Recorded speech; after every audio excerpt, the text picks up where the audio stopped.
هناكل اكله حمام ومشويات في الساحل ب 30,000 جنيه ليه؟ سيبوكوا بقى من الكلام ده، انا اكتشفت لكم حته مكان في الساحل اسعاره زي القاهره بالظبط، اكل بيتي ومحمر وطواجن ومشويات. قصر الحمام، واللي كان لازم ابدا عنده الاول بالحمام. تخيل يا صديقي حمامايه متحمره محشيه وتنزل تسقسق عليها كده بالقشطه البلدي. هو على الجمال. ولا الطاجن ده اللي جرعه الحمام فيه غير عاديه.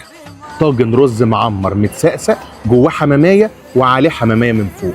نشيل بقى الدلوعه دي كده على جنب ونخش بقى على الرز المعمر اللي شارب قشطه وكريم. بصراحه الحمام هناك من احلى الحمام اللي كلته لحد دلوقتي. وطلبت من عندهم صينيه العالمين، فيها بطايه محمره نايمه في النص، حواليها بقى كفته وسجق وشيش ومحشي بيتي على ابوه و5 فرد حمام بالقشطه. حته حماميه مدملكه، بس انما ايه، ما ينفعش يبقى قدام البطايه المحمره دي وما ابتديش بيها. تفتحها كده، ناخد شويه رز كده تحفه من الفجر، عاملينها بالقشطه، البطايه جواها قشطه. من احلى واطعم البط اللي انا اكلته لحد دلوقتي في كل المطاعم. تعال نشوف حته الفلفلايه دي بتقول ايه. انا حاسس ان انا قاعد في البيت. حته حماميه مدملكه، بس انما ايه، لازم تتفتح كده وتجيب اللي جوه.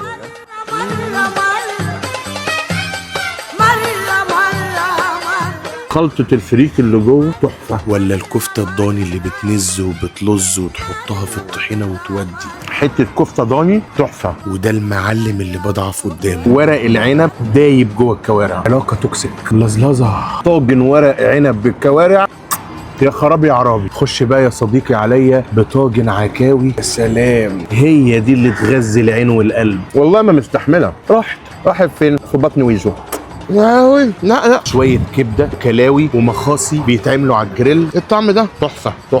مش دي بقى تحفه؟ خد الاتحف منها. ده حمام سلمون بالجمبري، عليه الزبده بتاعت السلمون والجمبري. يا لهوي يا مستهوي. ودول زي ناس كتير في حياتنا، الحمام الكذاب وده الحمام اللي مش كذاب. ده تشيكن رول عامل فيها حمام. بعد الحفله دي كلها ما كانش ينفع ما جربش رقاق ابو قشطه. بص بقى يا صديقي، لو انت في اي مكان في الساحل شرير او طيب لازم تيجي تجرب قصر الحمام. قصر الحمام بقى فين؟ على طريق الساحل اسكندريه قدام قريه اللوتس، على سور قريه اكوا فيو. يلا جوه.